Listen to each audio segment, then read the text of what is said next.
মুসলমান ইমানদার শুধু তাই নয়, আল্লাহর পয়গম্বর বলেন একজন কোরআনের হাফেজের দাম আল্লাহ তাআলার কাছে কত বেশি, কত বেশি। যখন কোন কোরআনের হাফেজ, কোরআন পড়নেওয়ালা অথবা কোন তালেবে ইলম, কোন আলেম ইন্তেকাল যদি করে, ইন্তেকাল করে যখন বান্দাকে কবরস্থ করা হয়, যখন দাফন করা হয়, সাথে সাথে এই কোরআন, যেই কোরআন অনুযায়ী আপনি জীবন চালাইছেন, যেই কোরআন অনুযায়ী আপনি আপনার জীবনটা সুন্দর মতো চালাইছেন, যেই কোরআন আপনি তেলাওয়াত করেছেন, আল্লাহর পয়গম্বর বলেন আপনাকে কবরস্থ করার সাথে সাথে এই কোরআন আপনার কবরের মধ্যে উপস্থিত হয়ে যাবে। জাহান্নামী ফেরেশতারা আসবে, আপনাকে ডান দিক থেকে আযাব দিতে চায়, কোরআন আপনার ডান দিক থেকে এসে ওই জাহান্নামী ফেরেশতাদেরকে আযাব দেওয়া থেকে বাধা দিবে। বাম দিক থেকে আসবে কোরআন, বাম দিক থেকে বাধা দিবে। নিচ থেকে আসবে কোরআন, নিচ থেকে বাধা দিবে। পার দিক থেকে আসবে কোরআন, পার দিক থেকে বান্দাকে বাধা দিবে, আযাব দিতে দিবে না। মাথার দিক থেকে আসবে কোরআন, মাথার দিক থেকে বাধা দিবে।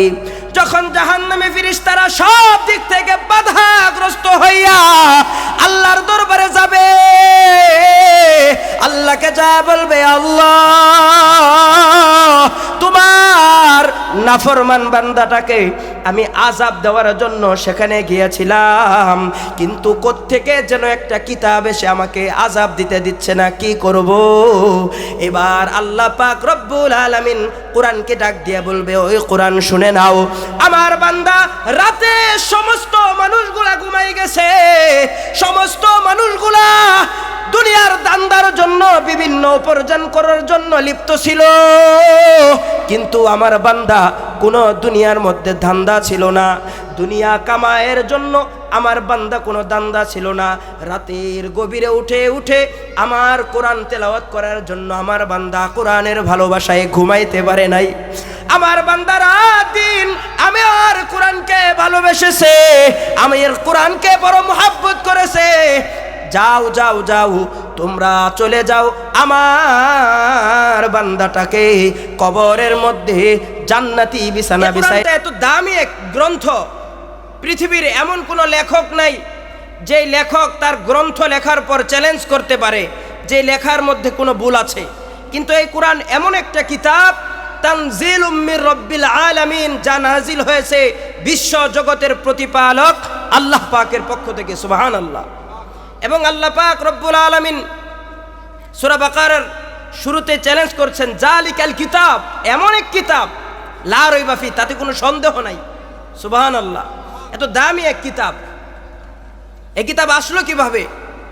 যদিও আমরা দেখি এই কিতাবটা, কোরআন একটা সাধারণ গ্রন্থ, আমরা যে উঁচা করতে পারি, তুলতে পারি, হাতে নিতে পারি, কিন্তু এই কোরআনের এত ওজন, এত ওজন। আল্লাহ পাক এই কোরআন দুনিয়াতে দেওয়ার আগে আসমান জমিনকে দিতে চেয়েছিল, সকলেই প্রত্যাখ্যান করেছে। এমনকি যদি 7 তবক আসমান জমিন এক পাল্লায় রাখা হয়, অপর পাল্লায় কোরআনের বাহ্যিক যেই কোরআন সেটাকে রাখা হয়, তো এই কোরআনের পাল্লা ভারী হয়ে যায়। সুবহানাল্লাহ।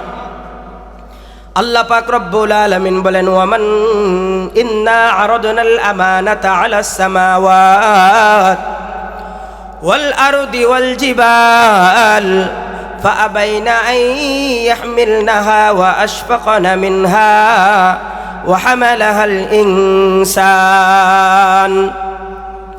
আল্লাহ পাক রব্বুল আলামিন বলেন, দুনিয়ার মানুষ শোনো, আমি আল্লাহ পাক রব্বুল আলামিন এই কোরআনকে মুহাম্মদুর রাসূলুল্লাহ সাল্লাল্লাহু আলাইহি ওয়াসাল্লামকে দেওয়ার আগে আসমানকে দিতে চেয়েছি।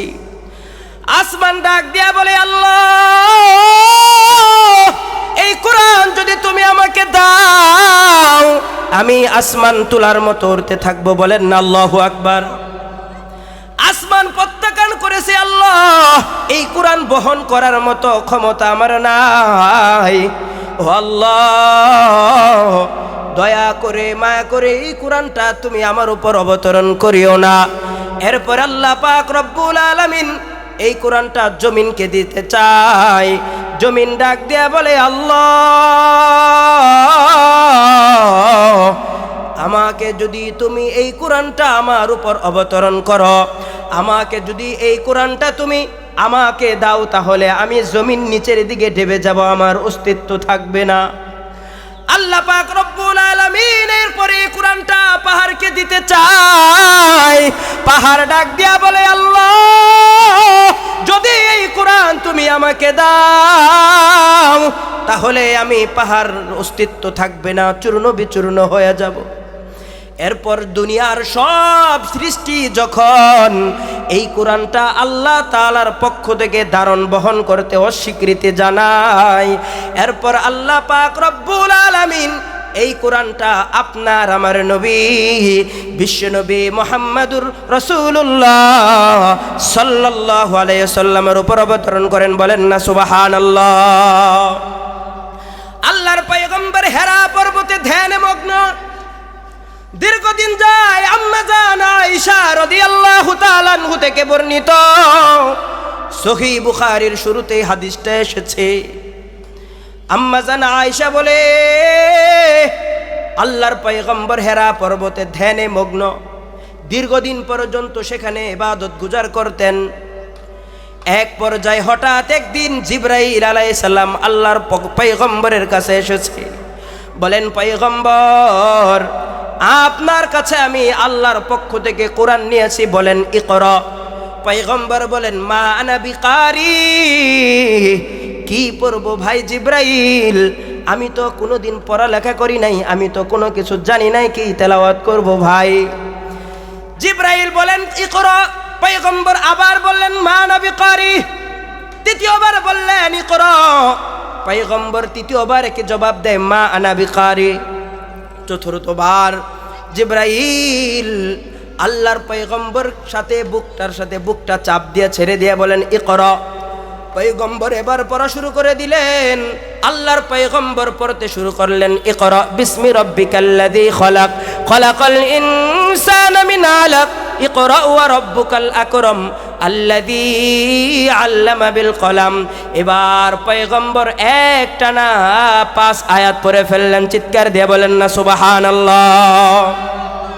এখন একটা প্রশ্ন হয়, প্রথম বললেন পারবো না, দ্বিতীয়বার বললেন পারবো না, তৃতীয়বারও বললেন পারবো না, চতুর্থবার কেন পড়লেন? একটা প্রশ্ন হয় না? মুফাসসিরিনে কেরাম ব্যাখ্যা করে বলেন, দুনিয়ার মানুষ শুনো, প্রথম কেন পারে নাই, প্রথম কেন পড়ে নাই? কারণ হলো, প্রথম তো পয়গম্বরকে বলা হয় নাই ইকরা বিসমি রাব্বিকাল্লাযী খলাক, পড়েন আপনার প্রভুর নামে যিনি আপনাকে সৃষ্টি করেছে। প্রথম শুধু বলেছে ইকরা, পড়েন। পয়গম্বর কি পড়বে এটা তো জানা নাই, কার নামের পড়া পড়বে এটা পয়গম্বরকে বলা হয় নাই, এই জন্য পয়গম্বর পড়ে নাই। কিন্তু যখন বলছে পড়েন আপনার প্রভুর নামে যিনি আপনাকে সৃষ্টি করেছে, তখন পয়গম্বর পড়া শুরু করেছে। এখান থেকে আমাদের শিক্ষা হলো, দুনিয়ার মধ্যে যদি কোনো মানুষ সর্বপ্রথম কোনো শিক্ষিত হতে চায়, তাহলে সর্বপ্রথম যেখানে আল্লাহর নাম আছে ওই শিক্ষায় শিখতে হবে সর্বপ্রথম। আর যে শিক্ষার মধ্যে আল্লাহ পাকের নাম নাই, যে শিক্ষার মধ্যে পয়গম্বরের আদর্শ নাই, ওই শিক্ষা সর্বপ্রথম শেখা যাবে না। কথা বলেন ঠিক কিনা? এই জন্য আজ আমাদের মধ্যে আমরা যদি সর্বপ্রথম আল্লাহর নামের শিক্ষায় শিক্ষিত হতে পারতাম, সমাজ থেকে যত অন্যায় অবিচার আছে সমস্ত কিছু দূরীভূত হয়ে যেত। কিন্তু আফসোস আর পরিতাপের বিষয় হচ্ছে, আমরা নিজেদেরকে মুসলমান দাবি করি, আমরা নিজেদেরকে এক আল্লাহর একাত্মবাদের বিশ্বাসী, কিন্তু আফসোস আর পরিতাপের বিষয় হচ্ছে, মুসলমান হওয়া সত্ত্বেও আমাদের সন্তানকে কোরআনের শিক্ষা থেকে দূরে রেখে জাগতিক শিক্ষায় শিক্ষিত করি। ফলে লাভ কি হয়? এই সন্তানটা একটা সময় ইয়াবার সাথে জড়িত হয়, জিনার সাথে, ব্যভিচার সাথে, বিভিন্ন অন্যায় অবিচারের সাথে এই সন্তানটা জড়িত হয়। কথা বলেন ঠিক কিনা? আমার ভাইরা, যদি আমরা আমাদের সন্তানকে সর্বপ্রথম কোরআনের শিক্ষায় শিক্ষিত করতে পারতাম, সর্বপ্রথম যদি কোরআনের শিক্ষায় শিক্ষিত করতে পারতাম, তাহলে এই সন্তানটা একটা আদর্শবান সন্তান হিসাবে সমাজের মধ্যে পরিণত হতো। কথা বলেন ঠিক কিনা? আমার ভাইয়েরা, এখন বলতে পারেন হুজুর, তাহলে আমরা যে আমার সন্তানদেরকে ডাক্তার ইঞ্জিনিয়ার বানাই, এতে কি সমস্যা? একবারও বলি না, না কোনো সমস্যা নাই। আপনি আপনার সন্তানকে ডাক্তার বানান, ইঞ্জিনিয়ার বানান, ব্যারিস্টার বানান, হাজারো সমাজের বহু শিক্ষায় শিক্ষিত করেন, কোনো সমস্যা নাই। কিন্তু আপনার কাছে আমার বিনয়ের সাথে এই দাবি হলো, আপনি আপনার সন্তানদেরকে জেনারেলের শিক্ষায় শিক্ষিত করার আগে অন্তত একটা বছর হলেও আপনার সন্তানকে কোরআনের শিক্ষায় শিক্ষিত করেন। ফলে লাভ কি? ফলে লাভ কি? আপনার সন্তান ডাক্তার হবে, যখন অবৈধ পন্থায় আপনার সন্তানের কাছে টাকা আসবে, এই সন্তানকে কোরআন বাধা দিবে যে হারাম টাকা ভক্ষণ করা যাবে না। কথা বলেন ঠিক কিনা? আপনার সন্তান যদি একটা বছর কোরআনের শিক্ষায় শিক্ষিত হওয়ার পর পুলিশ হয়, ব্যারিস্টার হয়, তাহলে যখন হারাম পন্থায় আপনার সন্তানের কাছে টাকা আসবে, আপনার সন্তানকে কোরআন বাধা দিয়ে বলবে এই হারাম পন্থায়, অবৈধ পন্থায় টাকা অর্জন করা যাবে না। কিন্তু আমরা সন্তানদেরকে কোরআনের শিক্ষা থেকে দূরে রাখার কারণে এই সন্তানগুলো যেরকমভাবে সমাজের মধ্যে অথর্ব হয়, ঠিক তেমনইভাবে দেখবেন আপনি যখন মৃত্যুবরণ করবেন, এই সন্তান কিন্তু আপনার এক সেকেন্ডের জন্য, এক মুহূর্তের জন্য এই সন্তান আপনার সামান্য পরিমাণে কাছে আসে না। আপনি ইন্তেকাল করেন, এই সন্তানটা আপনার কবরের পাশে একদিনও যায় না। যখন বছর হয়, এক বছর হয়ে যায়, তখন শুধুমাত্র হুজুরদেরকে নিয়ে আসে, একটু দোয়া কালাম করে শেষ। কিন্তু একটা সন্তানকে যদি কোরআনের হাফেজ বানাতে পারেন, আলেম বানাতে পারেন, তো এই সন্তানটা আপনার মৃত্যুর পরে কবরের পাশে গিয়ে গিয়ে দোয়া করবে, কোরআন তেলাওয়াত করবে। আপনি যখন ইন্তেকাল করবেন, আপনার জানাজা পড়াবে। ফলে এই সন্তানের দোয়ার উসিলায় আল্লাহ পাক আপনার জীবনের গুনাহগুলো মাফ করে আপনি বাবা হিসাবে আপনাকে জান্নাতের মেহমান বানাই দিবে। সুবহানাল্লাহ। হযরতে আবু হুরায়রা রাদিয়াল্লাহু তাআলা আনহু থেকে হাদিস বর্ণিত, পয়গম্বর বলেন, ইদা মাতা ইবনু আদামা ইনকাতা আনহু আমালুহু ইল্লা মিন সালাতিন। যখন বনি আদম সন্তানগুলো ইন্তেকাল করে, তার সব আমলের দরওয়াজাগুলো বন্ধ হয়ে যায়, শুধুমাত্র তিনটা আমলের দরওয়াজা খোলা থাকে। এক নাম্বার সদকায়ে জারিয়া, যেই সদকাটা আপনি মসজিদ নির্মাণের জন্য করে গিয়েছেন, যেই সদকাটা আপনি মাদ্রাসা নির্মাণ করার জন্য বানাইছেন, অথবা এমন কোনো গাছ আপনি রোপণ করে দিছেন যেই গাছের ফল মানুষ যুগ যুগ ধরে ভক্ষণ করে। এই হচ্ছে এক নাম্বার। দ্বিতীয় নাম্বার হলো আল্লাহর পয়গম্বর বলেন, আও আলা ইলমিন ইনতাফাউ, এমন এলেম আপনি রেখে গিয়েছেন, এমন একটা সন্তান আপনি রেখে গেছেন, যে সন্তান হাফেজ হয়েছে, যেই সন্তান কোরআনের আলেম হয়েছে, যেই সন্তানটা এরকম সমাজের মধ্যে ইমামতি করে, সমাজের মধ্যে আলেম খতিব সাহেব, যেই সন্তানটাকে আপনি বানিয়ে গেছেন, এই সন্তানটা যতদিন পর্যন্ত কোরআন তেলাওয়াত করবে, এই সন্তান যতদিন পর্যন্ত মানুষকে দ্বীনের কথা বলবে, আল্লাহর পয়গম্বর বলেন আপনি কবরে চলে যাইতে পারেন, কিন্তু কবরে যাওয়ার পরেও আল্লাহ পাক রব্বুল আলামিন আপনি বাবা হিসাবে সন্তানের উসিলাই কবরের মধ্যে শুয়ে শুয়েও আপনি সওয়াব পেতে থাকবেন। বলেন না সুবহানাল্লাহ। মুসলমান ইমানদার, শুধু তাই নয়, আল্লাহর পয়গম্বর বলেন একজন কোরআনের হাফেজের দাম আল্লাহ তাআলার কাছে কত বেশি, কত বেশি।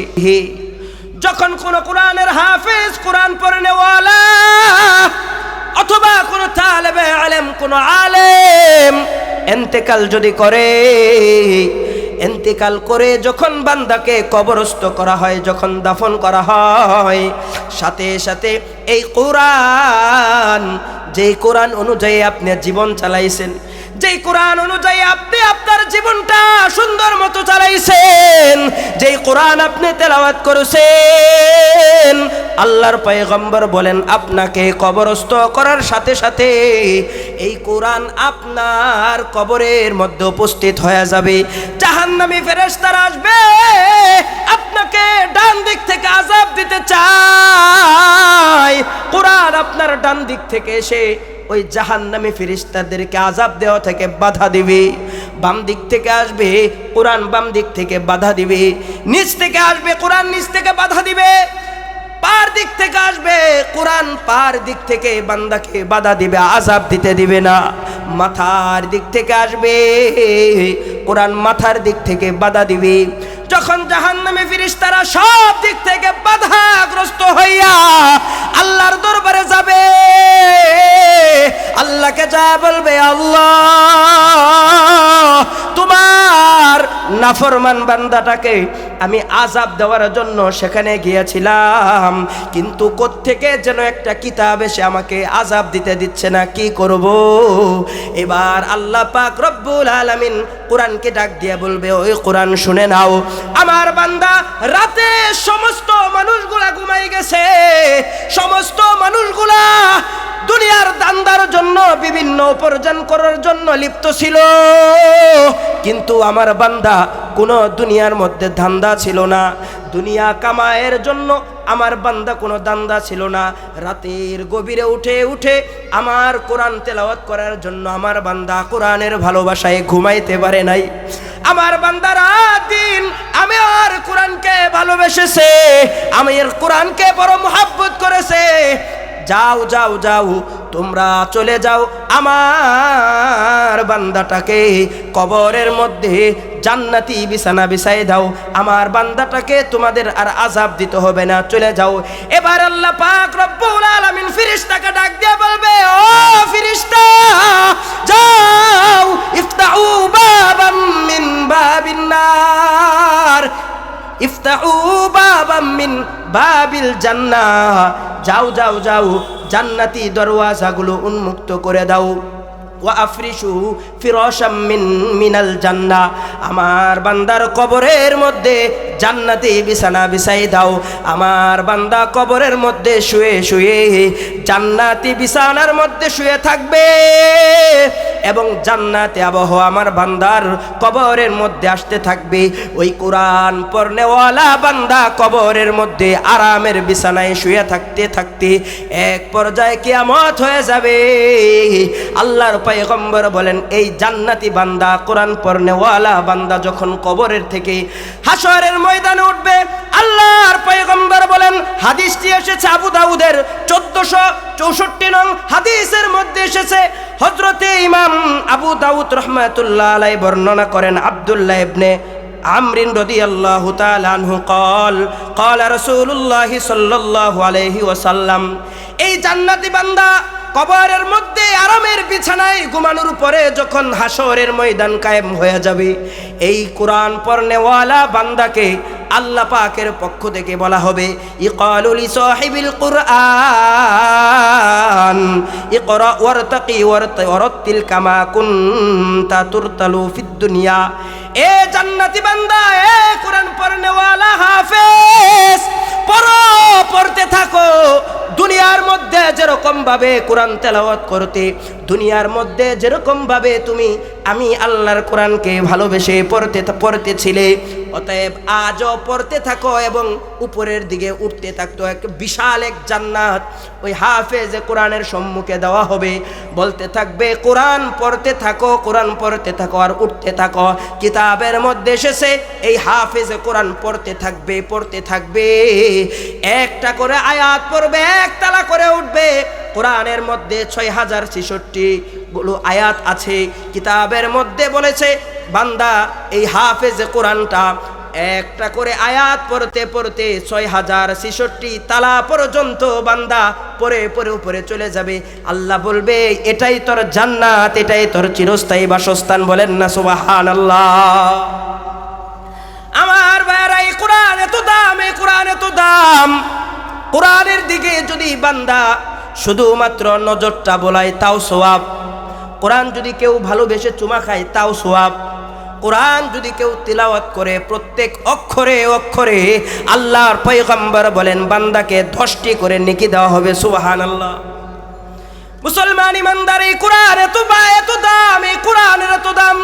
কোরআন যার সাথে লাগবে ওই বান্দাটা এত দামি হয়ে যায়, এত দামি হয়ে যায়। ঠিক তেমনি ভাবে এই কোরআন যদি কেউ না পড়ে, কোরআন থেকে যদি কেউ বিমুখ হয়ে যায়, তার জন্য আল্লাহ পাক বলেন কঠিন শাস্তি তার জন্য রেখেছে। আল্লাহ পাক রব্বুল আলামিন বলেন ওয়ামান আ'রাদা আন যিকরি ফাইন্না লাহু মাঈশাতান দনকা। যদি কোনো বান্দা কোরআন থেকে বিমুখ হয়ে যায়, বান্দা যদি দুনিয়ার মধ্যে কোরআন না পড়ে, আমি আল্লাহ তাকে দুইটা শাস্তি দান করব। একটা শাস্তি দুনিয়ায়, আরেকটা শাস্তি মৃত্যুর পরে। আল্লাহ পাক রব্বুল আলামিন ডাক দিয়া বলে বান্দা শুনো, যদি দুনিয়ার মধ্যে তুমি কোরআন না পড়ো, কোরআন থেকে যদি তুমি বান্দা বিমুখ হয়ে যাও, আমি আল্লাহ তোমাদেরকে যে শাস্তিটা দান করব, ওমান আ'রাদা আন যিকরি ফাইন্না লাহু মাঈশাতান দনকা, জীবন হয়ে যাবে সংকীর্ণ। বলে সংকীর্ণ কিভাবে? হয়তো হায়াত কমে যাবে, নতুবা তোমার কোটি কোটি টাকার মালিক থাকবে, তোমাকে এমন এক রোগ আমি আল্লাহ দান করব, যে রোগের কারণে দুনিয়ার মজার মজার খাবারগুলো থেকে আমি আল্লাহ তোমাকে দূরে রাখবো। এমন আছে না নাই বলেন? দেখা যায় কোটি কোটি টাকার মালিক ডাক্তারের কাছে গেছে, বলে এটা খাওয়া নিষেধ, এটা খাওয়া নিষেধ, বলেন আছে না নাই? অথচ বান্দার টাকাই থাকবে না, অথবা তার টাকা পয়সাই থাকবে না, এরকম জীবন সংকীর্ণর মধ্যে আমার রব ফেলে দিবেন, অথবা অসুস্থ দিয়ে দিবে। দুনিয়ার সব কিছু আছে কিন্তু বান্দার মনের মধ্যে শান্তি নাই, আছে না নাই? অনেক টাকার মালিক এসিতে ঘুমায়, এসির গাড়িতে চলে, কিন্তু বান্দার ঘুম আসে না, ট্যাবলেট খেয়ে ঘুমাতে হয়। আমার রব বলেন বান্দা যদি কোরআন থেকে বিমুখ হয়ে যাও, এরকম জীবন সংকীর্ণতার মধ্যে তোমাদেরকে আমি ফেলে রাখবো। মুসলমান ইমানদার, আল্লাহ পাক রব্বুল আলামিন বলেন দুনিয়ার মানুষ শুনো, এক নাম্বার শাস্তি হলো দুনিয়ার মধ্যে তোমাদেরকে আমি দিব।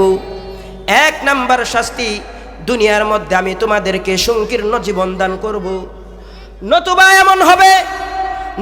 এমন হবে কিয়ামতের ময়দানে আল্লাহ পাক রব্বুল আলামিনের কাছে যখন কোরআন ছেড়ে দেওয়া বান্দাটা আল্লাহর পাকের সম্মুখে উঠবে, আল্লাহ পাক রব্বুল আলামিন বলেন দুনিয়ার মধ্যে আমি তোর জীবনকে যেরকম সংকীর্ণ করে দিছি, ঠিক তেমনি ভাবে যখন তুই হাসরের ময়দানে উঠবে, তোকে আমি যেই চক্ষু দ্বারা দুনিয়ার মধ্যে তুই দেখতে পেতে, হাসরের ময়দানে তুই যখন উঠবি তোকে আমি অন্ধত্বর জীবন দান করব। এই বান্দাটা যখন হাসরের ময়দানে কোরআনকে ছেড়ে দেওয়া বান্দা উঠবে, আল্লাহ পাক রব্বুল আলামিনের কাছে এই বান্দাটা চক্ষু থাকবে না। বান্দা আল্লাহর সম্মুখে দাঁড়াইয়া বলবে ক্বালা রব্বি লিমা হাশারতানি আমা, ও আল্লাহ আজকে আমাকে কেন অন্ধ করে তুললা? অথচ দুনিয়ার মধ্যে আমার চক্ষু ছিল, আমি সব দেখতে পেতাম, আজ তো কিছুই দেখতে পারছি না, অন্ধ কারণটা কি? ক্বালা রব্বি লিমা হাশারতানি আমা, আমার আল্লাহ তখন ডাক দিয়া বলবে বান্দা শুনো, ক্বালা কাযালিকা তাতকা আয়াতুনা ফানাসিতাহা, আমার আয়াত কি তোমার কাছে আসেনি? আমার কোরআন কি তোমার কাছে আসেনি? কিন্তু তুমি নিজেও কোরআন পড়ো নাই, কোরআন থেকে তুমি বিমুখ হয়েছিলা। ক্বালা কাযালিকা তাতকা আয়াতুনা ফাকাযালিকাল ইয়াউমা তুনসা, দুনিয়ার মধ্যে যেরকম ভাবে তুমি আমার কোরআনকে ভুলে অন্ধের মতো চলেছ, অতএব আজ আমি আল্লাহ তোমাদেরকেও অন্ধ করে দিলাম। আমি আল্লাহ আজ তোমাদেরকেও ভুলে গেলাম। চিৎকার দিয়ে বলি না নাউজুবিল্লাহ। মুসলমান ইমানদার, যেরকম ভাবে আমি আপনি কোরআন না পড়ার কারণে, কোরআন না শিখার কারণে আল্লাহ পাকের কাছে কঠিন শাস্তিতে নিমজ্জিত হব, ঠিক তেমনি ভাবে যদি আমি আমার সন্তানদেরকে, আপনার সন্তানকে যদি কোরআন থেকে বিমুখ রাখি, আল্লাহ না করুন কোরআন থেকে বিমুখ হওয়ার কারণে এই সন্তানটা যদি নাফরমান হয়ে যায়, এই সন্তানটা যদি বেনামাজি হয়ে যায়, এই সন্তানটা যদি কোরআন না শিখার কারণে, এই সন্তানটা যদি কোরআন থেকে বিমুখ হয়ে থাকার কারণে আল্লাহর দরবারে কিয়ামতের দিন বান্দা যদি জাহান্নামী হয়ে যায়, আল্লাহ পাকের কোরআনের মধ্যে এসেছে এই বান্দা যখন জাহান্নামী হয়ে যাবে, তখন আল্লাহ পাক রব্বুল আলামিনের দরবারে এই সন্তানটা দাঁড়াইয়া বলবে আল্লাহ একা একা আমি কেন জাহান্নামে যাব? আমার ওই সমস্ত বাবা মাগুলো কোথায়, যাদের কারণে আমি কোরআনের শিক্ষা থেকে দূরে ছিলাম, যাদের কারণে আমি কোরআন শিখতে পারি নাই, ওই সমস্ত বাবা মাদেরকে আমাদের সম্মুখে নিয়ে আসো। আমি সন্তান ওই সমস্ত বাবা আমার কলিজার উপর পাড়া দিয়া দিয়া এবং তাদের হাত ধরে ধরে আমি জাহান্নামে যাব। চিৎকার দিয়ে বলি না নাউজুবিল্লাহ। এই জন্য ভাইয়ার আমার, কোরআন শিখলে আল্লাহর পক্ষ থেকে বিশেষ যেমন মর্যাদা, ঠিক তেমনি ভাবে যদি আমি কোরআন থেকে দূরে সরে যাই, আমার সন্তানদেরকে যদি কোরআনের শিক্ষায় থেকে দূরে রাখি, আল্লাহর কসম কিয়ামতের দিন আপনিও যেরকম রবের সম্মুখে দাঁড়াতে হবে, আপনি যেরকম শাস্তির সম্মুখীন হবেন, আপনার সন্তানও আপনার বিরুদ্ধে আল্লাহ তাআলার কাছে এরকম নালিশ করে আপনাকেও চিরস্থায়ী জাহান্নামী বানাই দেবে। এজন্য ভাইয়ের আমার, আসুন আমরা নিয়ত করি অন্তত একটা সন্তানকে হলেও কোরআনের হাফেজ আলেম বানাই। আল্লাহ পাক আমাদের তৌফিক দান করুন। ওয়া আখির দাওয়ানা আনিল হামদুলিল্লাহি রাব্বিল আলামিন। আসসালামু আলাইকুম ওয়া রাহমাতুল্লাহ।